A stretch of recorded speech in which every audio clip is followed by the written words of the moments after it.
ರಾಮ ಮಂದಿರದ ದೇಣಿಗೆ ಕಳವು ಪ್ರಕರಣಕ್ಕೆ ಸಂಬಂಧಪಟ್ಟಂತೆ ಎಫ್ಐಆರ್ ದಾಖಲಾಗಿದೆ. ಕೊನೆಗೂ ಈಗ ಎಫ್ಐಆರ್ ದಾಖಲಾಯಿತು. ಈ ಬೆನ್ನಲ್ಲೇ 8 ಮಂದಿಯನ್ನ ಅರೆಸ್ಟ್ ಮಾಡಲಾಗಿದೆ. ರಾಮ ಮಂದಿರದಲ್ಲಿ ಕಳ್ಳತನ ಪ್ರಕರಣಕ್ಕೆ ಸಂಬಂಧಪಟ್ಟಂತೆ ರಾಮ ಮಂದಿರದಲ್ಲಿ ಸಾರ್ವಜನಿಕರ ಹಣ ಲೂಟಿ ಈ ಪ್ರಕರಣಕ್ಕೆ ಸಂಬಂಧಪಟ್ಟಂತೆ ನಿನ್ನೆಯಷ್ಟೇ ಎಫ್ಐಆರ್ ದಾಖಲು ಮಾಡಿದ್ರು ಪೊಲೀಸರು. ಅದು ಕೂಡ ಈ ಪ್ರಕರಣಕ್ಕೆ ಸಂಬಂಧಪಟ್ಟಂತೆ ಕೊನೆಗೂ ಈಗ ಪ್ರಕರಣ ದಾಖಲಾಗಿದೆ. ಹಣ ಕಾಣಿಕೆ ಎಣಿಕೆ ಮಾಡ್ತಾ ಇದ್ದ 8 ಜನ ಏನಿದ್ದಾರೆ ಅವರನ್ನ ಬಂಧನ ಮಾಡಲಾಗಿದೆ. ಹಣ ಹಾಗೂ ಕಾಣಿಕೆ ಹಣವನ್ನ ಯಾರ್ಯಾರು ಎಣಿಕೆ ಮಾಡ್ತಾ ಇದ್ರು ಅಂಥವರು 8 ಜನರನ್ನ ಬಂಧನ ಮಾಡಲಾಗಿದೆ. ಚಂಪತ್ ರಾಯ್ ಪರಮಾಪ್ತ ಟಿನ್ನು ಯಾದವ್ ಕೂಡ ಅರೆಸ್ಟ್ ಆಗಿದ್ದಾನೆ.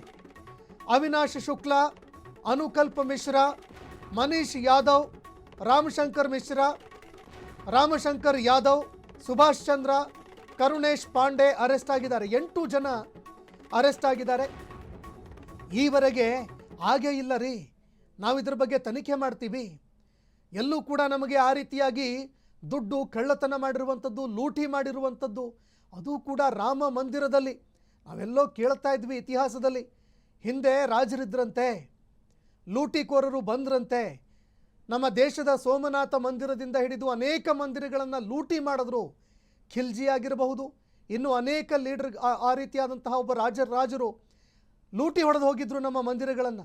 ಆದರೆ ಈಗ ಅವರ ಮುಖವಾಡವನ್ನು ಧರಿಸಿ ಕೂತಿರುವಂತಹ ಅನೇಕರಿದ್ದಾರೆ. ಇನ್ನು ಚಂಪತ್ ರಾಯ್ ಅವರ ಹೆಸರು ಗಂಭೀರವಾಗಿ ಕೇಳಿಬಂದಿತ್ತು. ಚಂಪತ್ ರಾಯ್ ಅರೆಸ್ಟ್ ಆಗಿಲ್ಲ. ರಾಮ ಮಂದಿರ ದೇಣಿಗೆಯಲ್ಲಿ ಕೋಟಿ ಕೋಟಿ ಅವ್ಯವಹಾರವಾಗಿದೆ. ರಾಮ ಮಂದಿರ ಟ್ರಸ್ಟ್ನ ಕ್ಯಾಶಿಯರ್ಗಳನ್ನು ಬಂಧಿಸಿದೆ ಖಾಕಿ ಪಡೆ.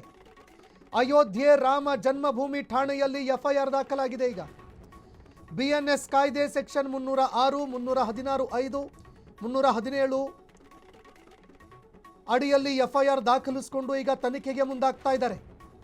ರಾಮ ಮಂದಿರ ಟ್ರಸ್ಟ್ ಸದಸ್ಯ ಕೃಷ್ಣ ಮೋಹನ್ ನೀಡಿದ್ದ ದೂರು ಉದ್ದೇಶಪೂರ್ವಕವಾಗಿ ಕಳ್ಳತನ, ಸತತ ಕಳ್ಳತನದಲ್ಲಿ ತೊಡಗಿರುವಂಥದ್ದು, ಕಳ್ಳತನಕ್ಕೆ ಪ್ರಚೋದನೆ ನೀಡುವಂಥದ್ದು, ಕ್ರಿಮಿನಲ್ ಪಿತೂರಿ, ಬಿಎನ್ಎಸ್ ಸೆಕ್ಷನ್ ಕಾಯ್ದೆ 306, 316, 5, 317ರ 4ನೇ ಸೆಕ್ಷನ್, 317ರ 5, 613ನ ಸೆಕ್ಷನ್ನು, ಇದರ ಅಡಿಯಲ್ಲಿ ಈಗ ಪ್ರಕರಣ ದಾಖಲಾಗಿದೆ.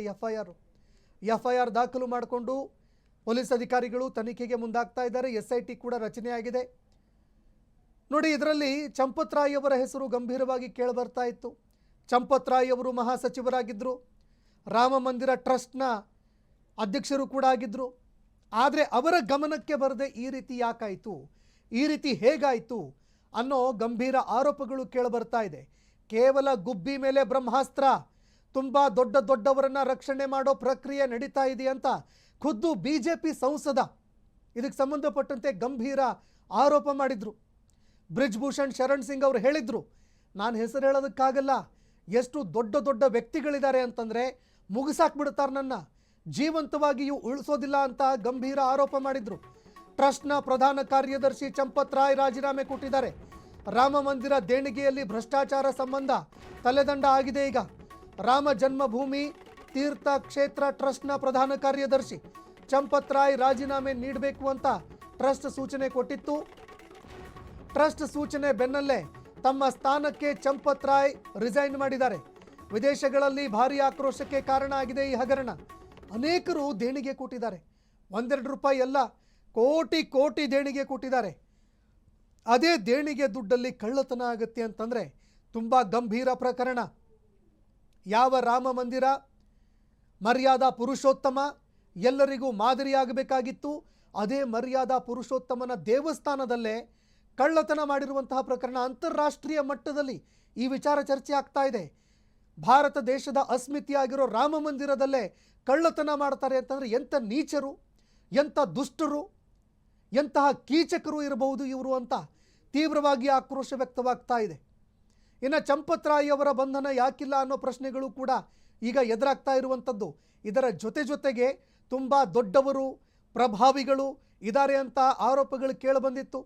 ಖುದ್ದು BJP ಸಂಸದ ಬ್ರಿಜ್ಭೂಷಣ್ ಶರಣ್ ಸಿಂಗ್ ಅವರು ಹೇಳಿದ್ರು, ಹಾಗಾದರೆ ಆ ಪ್ರಭಾವಿಗಳು ಯಾರು ಅದು ಗೊತ್ತಾಗೋದು ಬೇಡವಾ? ಕೇವಲ ಗುಬ್ಬಿ ಮೇಲೆ ಬ್ರಹ್ಮಾಸ್ತ್ರ ಪ್ರಯೋಗ ಮಾಡಿ ಸುಮ್ಮನೆ ಕುಳಿತುಕೊಳ್ಳುತ್ತಾ ಇಲಾಖೆ ಅಧಿಕಾರಿಗಳು? ಆ ಪ್ರಶ್ನೆಗಳು ಎದುರಾಗ್ತಾ ಇದೆ. ಈ ಬಗ್ಗೆ ಮತ್ತಷ್ಟು ಮಾಹಿತಿ ಕೊಡ್ತಾರೆ ಸಹೋದ್ಯೋಗಿ ಸಾಹಿಲ್. ಡೆಸ್ಕಿಂದ ನೇರ ಸಂಪರ್ಕದಲ್ಲಿ ಜಾಯ್ನ್ ಆಗಿದ್ದಾರೆ. ಸಾಹಿಲ್, ಕೇವಲ ದುಡ್ಡು ಕಳ್ಳತನ ಮಾಡಿರುವಂಥದ್ದು ಮಾತ್ರ ಅಲ್ಲ, ಜಮೀನಲ್ಲೂ ಕೂಡ ರಾಮ ಮಂದಿರ ಜಮೀನೇನಿದೆ ಅದರ ಅಕ್ಕಪಕ್ಕದ ಜಮೀನಲ್ಲೂ ಕೂಡ ಸಾವಿರಾರು ಕೋಟಿ ರೂಪಾಯಿ ಲೂಟಿ ಮಾಡಿದ್ದಾರೆ ಅನ್ನೋ ಗಂಭೀರ ಆರೋಪಗಳಿದ್ದಾವೆ. ಈ ನಡುವೆ ಅಂತಾರಾಷ್ಟ್ರೀಯ ಮಟ್ಟದಲ್ಲೂ ಕೂಡ ಚರ್ಚೆ ಆಗ್ತಾ ಇದೆ ಈ ವಿಚಾರ. ದೇಶದ ಅಸ್ಮಿತೆ ವಿಚಾರದಲ್ಲಿ ಬಿಜೆಪಿಯ ಸಂಸದರೇ ಆರೋಪ ಮಾಡ್ತಾ ಇರಬೇಕಾದ್ರೆ ಪ್ರಭಾವಿಗಳು ಯಾರು, ಯಾರ ಕೈವಾಡ ಇದೆ, ಅಂತಹ ಪ್ರಭಾವಿಗಳನ್ನು ಅರೆಸ್ಟ್ ಯಾಕೆ ಮಾಡ್ತಾ ಇಲ್ಲ ಅನ್ನೋ ಪ್ರಶ್ನೆ ಈಗ ಎದುರಾಗ್ತಾ ಇರುವಂಥದ್ದು. ಸಾಹಿಲ್, ಸಂತೋಷ್, ನಿಮ್ಮ ಪ್ರಶ್ನೆಗೆ ನೇರವಾದಂತಹ ಉತ್ತರವನ್ನು ಕೊಡುವುದಕ್ಕೂ ಮೊದಲು ನಾನೊಂದು ಸಣ್ಣ ಪ್ರಿಯಾಂಬಲನ್ನು ಅಪ್ಲೈ ಮಾಡಲೇಬೇಕು. ಯಾವ ಭಾರತದ ಪವಿತ್ರ ಭೂಮಿ ಅಯೋಧ್ಯೆ ಅಂತ ಕರೆಸಿಕೊಳ್ಳುತ್ತೋ, ಯಾವ ಜಂಗಲ್ ರಾಜ್ಯದ ಮುಖ್ಯಮಂತ್ರಿ ಪವಿತ್ರ ಸ್ಥಳ ಮೇ ಪವಿತ್ರ ಲೋಗಿ ರೆಹೆಂಗೆ ಅಂದರೆ ಪವಿತ್ರ ಸ್ಥಳದಲ್ಲಿ ಯಾವಾಗಲೂ ಆಲ್ವೇಸ್ ಪವಿತ್ರ ಜನರೇ ಇರ್ತಾರೆ ಎನ್ನುವಂಥ ಹೇಳಿಕೆಯನ್ನು ಕೊಟ್ಟಿದ್ದ ಉತ್ತರ ಪ್ರದೇಶದ ಯೋಗಿ ಆದಿತ್ಯನಾಥ್ ಅವರ ಮೂಗಿನ ನೇರಕ್ಕೆ ಇವತ್ತು ಆ ಪವಿತ್ರ ಸ್ಥಳದಲ್ಲಿ ಅಪವಿತ್ರ ಕೃತ್ಯ ಮಾಡಿರತಕ್ಕಂಥ ಆರೋಪಿಗಳು ನಗ್ನರಾಗಿ ನಿಂತ್ಕೊಂಡಿದ್ದಾರೆ. ನೋಡಿ, ಯಾವ ಜನ್ಮಭೂಮಿಯನ್ನು ನಿರ್ಮಾಣ ಮಾಡೋದಕ್ಕೆ ಆ ಸ್ಥಳದ ಅಕ್ಕಪಕ್ಕದ ಒಂದು ತರಹದ ನಿರಕ್ಷರ ಕುಕ್ಷಿ ಅಂದರೆ ಇಲಿಟ್ರೇಟ್ ಜನರನ್ನೂ ಕೂಡ ತಮ್ಮ ಜಮೀನನ್ನು ನಮಗೆ ಕೊಡಬೇಕು. ನೋಡಿ, ಇಲ್ಲಿ ಅಯೋಧ್ಯೆ ಎನ್ನುವಂತಹದ್ದು ಪವಿತ್ರ ಸ್ಥಳ ಆಗಿರ್ಬೋದು, ಆದರೆ ಅದನ್ನು ಕಟ್ಟುವ ಸಂದರ್ಭದಲ್ಲಿ ಕೆಲ ವ್ಯಕ್ತಿಗಳು ನಡೆಸಿರ್ತಕ್ಕಂತಹ ಆಧುನಿಕ ದಾಂಧಲೆ ಅದು ಇವತ್ತು ಒಂದೊಂದಾಗಿ ಚರ್ಚೆಗೆ ಕಾರಣವಾಗ್ತಾ ಇದೆ. ಇವತ್ತು ಯೋಗಿ ಆದಿತ್ಯನಾಥ್ ಹೇಳ್ತಾರೆ, ಅಲ್ಲಿ ಯಾರ್ಯಾರು ಈ ಕೃತ್ಯದಲ್ಲಿ ಭಾಗಿಯಾಗಿದ್ದಾರೋ ಅವರನ್ನು ನಿರ್ದಾಕ್ಷಿಣ್ಯವಾಗಿ ಅವರ ವಿರುದ್ಧ ಕ್ರಮಗಳಾಗ್ತವೆ ಅಂತ ಹೇಳಿ ನೀವು ಹೇಳ್ತಾ ಇದ್ರಿ. ಕೇವಲ ಅಲ್ಲಿ ಕಾಣಿಕೆಯ ಡಬ್ಬಿಯನ್ನು ಕಳ್ಳತನ ಮಾಡಿದ್ದು ಮಾತ್ರವಲ್ಲ, ಅಕ್ಕಪಕ್ಕದ ಬಡ ಜನರ ಜಮೀನುಗಳನ್ನು ಅತ್ಯಂತ ನಿರ್ದಯರಾಗಿ ಆಕ್ರಮಣ ಮಾಡಿಕೊಳ್ಳಲಾಯಿತು. ಈ ಚರ್ಚೆಯೂ ಕೂಡ ಇದೆ. ಇಲ್ಲಿ ಒಂದು ತರಹದ ಓತಪ್ರೋತವಾದಂತಹ ಚರ್ಚೆಗಳು ಕೂಡ ನಡೀತಾ ಇದೆ. ಸಂತೋಷ್, ನಾನು ನೇರವಾದಂತಹ ವಿಷಯಕ್ಕೆ ಬರ್ತೀನಿ. ಈಗಾಗಲೇ ಸಂಬಂಧಪಟ್ಟಂಥ ಆರೋಪಿಗಳನ್ನು ವಶಕ್ಕೆ ಪಡೆಯುವಂತಹ ಪ್ರಯತ್ನಗಳಾಗಿದೆ. ಜೊತೆಗೆ ಇದರ ಏನು ಪಾತಾಳ ಗರಡಿ ಅಂದರೆ ಆಳವಾದಂತಹ ತನಿಖೆಯನ್ನು ಕೂಡ ನಡೆಸಲಾಗ್ತಾ ಇದೆ. ಕಾರಣ ನೋಡಿ, ಒಂದು ಪಾರದರ್ಶಕವಾದಂತಹ ವ್ಯವಸ್ಥೆ ಇಲ್ಲದಂತಹ ಅಯೋಧ್ಯೆಯ ಆ ಒಂದು ಮೇಂಟೆನೆನ್ಸ್ ಏನಿತ್ತು ಅಂದರೆ ಒಂದು ಆಡಳಿತ ಮಂಡಳಿ, ಆ ಆಡಳಿತ ಮಂಡಳಿಯ ವಿರುದ್ಧ ಬರ್ತಾ ಇರ್ತಕ್ಕಂಥ ಆರೋಪ ಇದು. ನೋಡಿ, ಈ ತರಹದೊಂದು ಮಂಡಳಿಗೆ ಸೇರ್ಪಡೆ ಮಾಡಬೇಕಾದ್ರೆ ಒಂದು ಕ್ರಾಸ್ ವೆರಿಫಿಕೇಶನ್ ಬೇಡ. ಆ ವ್ಯಕ್ತಿಗಳ ಕ್ರಿಮಿನಲ್ ಹಿನ್ನೆಲೆಗಳನ್ನು, ಆ ವ್ಯಕ್ತಿಗಳ ಕ್ರೈಮ್ ರೆಕಾರ್ಡ್ಗಳನ್ನು ಪರಿಶೀಲನೆ ಮಾಡಿಯೇ ನೀವು ಅಯೋಧ್ಯೆಯ ಆಡಳಿತ ಮಂಡಳಿಗೆ ಸೇರ್ಪಡೆ ಮಾಡಬೇಕು ಅನ್ನುವಂಥ ನಿಯಮ ಇದೆ. ಹಾಗಾದರೆ ಇಲ್ಲೂ ಲಾಬಿ ನಡೆದಿದೆಯಾ? ಒಬ್ಬ ಕೆಟ್ಟ ವ್ಯಕ್ತಿಗಳನ್ನು ಆಯ್ಕೆ ಮಾಡಿಕೊಳ್ಳುವುದರೊಂದಿಗೆ ಕಿಕ್ ಬ್ಯಾಕ್ ಅಂದರೆ ಆತನನ್ನು ನಾನು ಆಯ್ಕೆ ಮಾಡ್ಕೋತೀನಿ, ಆತನ ಜೊತೆ ಒಂದಷ್ಟು ದುಡ್ಡನ್ನು ಪಡಿತೀನಿ, ಈ ತರಹದ್ದೇನಾದರೂ ನಡೆದಿದೆಯಾ? ಇವೆಲ್ಲ ಪ್ರಶ್ನೆಗಳು ಕೂಡ ಎದ್ದಿದ್ದಾವೆ. ಒಟ್ಟಾರೆ ಪವಿತ್ರ ಸ್ಥಳಕ್ಕೆ ಸಾಕ್ಷಿಯಾಗಿದ್ದ ಅಯೋಧ್ಯೆಯಲ್ಲಿ ಅಪವಿತ್ರ ಜನರ ಅಟ್ಟಹಾಸ ಮೆರಿತಾ ಇದೆ. ಸಂತೋಷ್, ಧನ್ಯವಾದಗಳು ಸಾಹಿಲ್ ನಿಮ್ಮೆಲ್ಲ ಮಾಹಿತಿಗೆ. ನೋಡಿ, ಇಲ್ಲಿ ಎದುರಾಗುವಂತಹ ಪ್ರಶ್ನೆ, ಇಡೀ ರಾಮ ಮಂದಿರ ಟ್ರಸ್ಟ್ ಏನಿದೆ ಅದನ್ನು ಯಾಕೆ ವಿಸರ್ಜನೆ ಮಾಡಬಾರ್ದು? ಯಾರ್ಯಾರು ತುಂಬ ಪ್ರಭಾವಿಗಳ ಕೈವಾಡ ಇದರಲ್ಲಿ ಇದೆ, ಅಂಥವರನ್ನು ಯಾಕೆ ಅರೆಸ್ಟ್ ಮಾಡಬಾರ್ದು? ಈ ಪ್ರಕರಣದಲ್ಲಿ ನೋಡಿ, 200 ಬೆಳ್ಳಿಯ ಇಟ್ಟಿಗೆಗಳನ್ನು ಕೂಡ ಕೊಡಲಾಗಿತ್ತು, ಪಾದುಕೆಗಳನ್ನು ನೀಡಲಾಗಿತ್ತು ಪ್ರಭು ಶ್ರೀರಾಮನಿಗೆ. ಅದರ ಜೊತೆಗೆ ಆಭರಣಗಳನ್ನು ಕೂಡ ಕೊಡಲಾಗಿತ್ತು. ಅದರಲ್ಲೂ ಕೂಡ ಭಾರಿ ಅಕ್ರಮ ಆಗಿದೆ, ಅದನ್ನು ಕೂಡ ಸಂಪೂರ್ಣವಾಗಿ ಮಾಯ ಮಾಡಿದ್ದಾರೆ ಅನ್ನೋ ಮಾತುಗಳು ಕೇಳಿಬರುತ್ತಾ ಇದೆ. ಹಾಗಾದರೆ ಇದರ ಬಗ್ಗೆ ತನಿಖೆ ಮಾಡೋದು ಯಾವಾಗ ಅನ್ನೋ ಪ್ರಶ್ನೆ ಎದುರಾಗುತ್ತೆ.